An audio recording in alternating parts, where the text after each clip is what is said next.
Mr. Lambert, if you could state your name for the record and your position on the bill.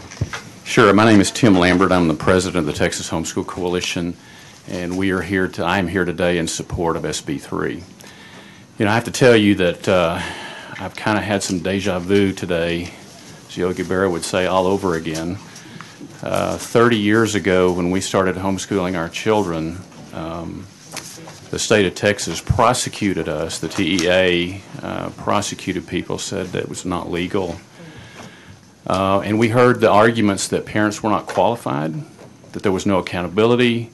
I heard statewide candidates say that you're going to hurt the education system because you're withdrawing your children.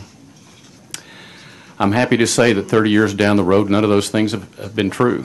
Public education system is still here. Parents, homeschooling has shown itself to be, as we've already heard, a great success. And so that's the reason our position has always been that we support freedom for parents.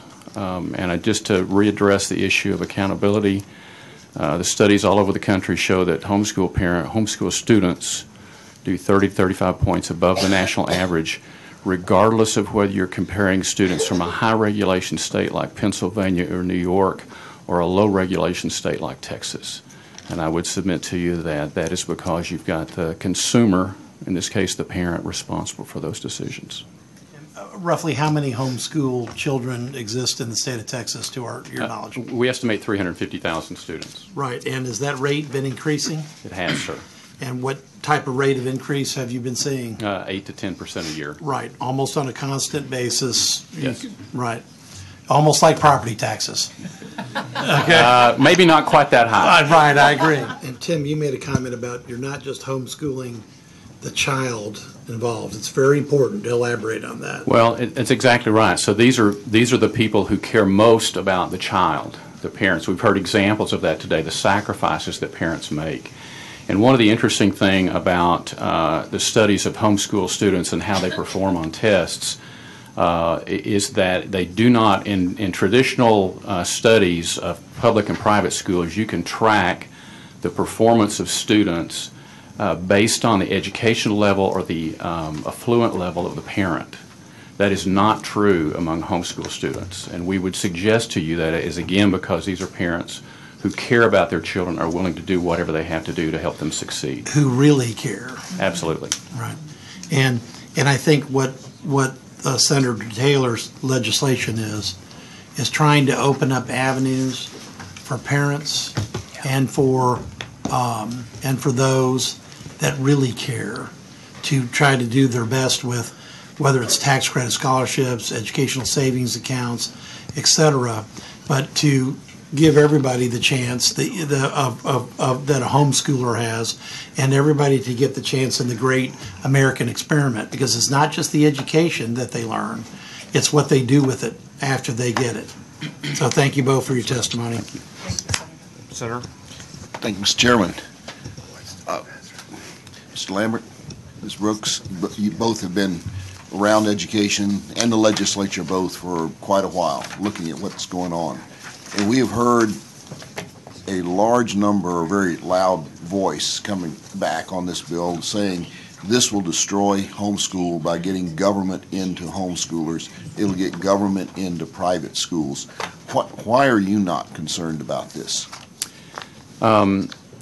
You know, what we've said is we are for freedom. We are for freedom and for parents to make choices.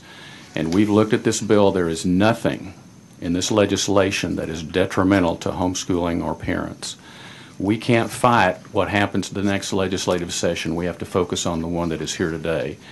And I would say that there's a Virginia-based organization representing homeschoolers that has argued that if you do this, if we allow this, it will result in the regulation of homeschooling. But there's no state in the nation, including those that have done school choice or ESAs, that have increased the regulation on homeschooling. So again, we're for freedom, and that we will continue. We'll fight that next battle when it happens. And if I could just add, just wanted to add the comment that Jeremy Newman made. We commissioned a poll recently, and what we found out from that poll was 71% of the homeschoolers in Texas support the concept and the legislation before you today. Okay, thank you. And just to make sure everybody understands what you said about we can't do anything about what the next legislature would say. If we backed up to today, to this legislature, we set this bill aside, there'd be nothing that would prevent the Texas legislature from reaching out and controlling homeschooling and private schools today without regard to this. That's It's a true. totally independent, so that this bill offers no real threat That is absolutely to correct. either homeschooling or private schooling. Great point. That's right. Okay. Thank you very much for your testimony, all of you. Mr. Lambert, how many children in Texas right now do you think are homeschooled? We estimate 350,000 homeschool students. And so at $11,700 per child, that was what we're currently spending on public education in Texas today, we would have to cough up $3.5 billion if we were to make homeschooling illegal, which is a terrible idea, and I'm totally against. But just- If you say so, I'll trust your numbers. Okay, but I think that's an important point, members, that the more children that go to homeschool, the more dollars there are per child in our public education system. It would cost the state of Texas, I think, about $800 per child in the entire public education system in Texas if we didn't have homeschooling, which was illegal in 1985, right? Yeah. So it is actually probably one of the most financially significant decisions the state has made in my lifetime, decision to legalize homeschooling. And you would argue, well, that had nothing to do with school finance, but it actually had everything to do with school finance. It is a very substantial thing, and I think that the parents who homeschool their children not only are serving their children, they happen to also be serving the taxpayers of Texas and helping those kids in the public education system get more dollars per child. So very grateful to you for your leadership and your input on this. Thank you, Senator.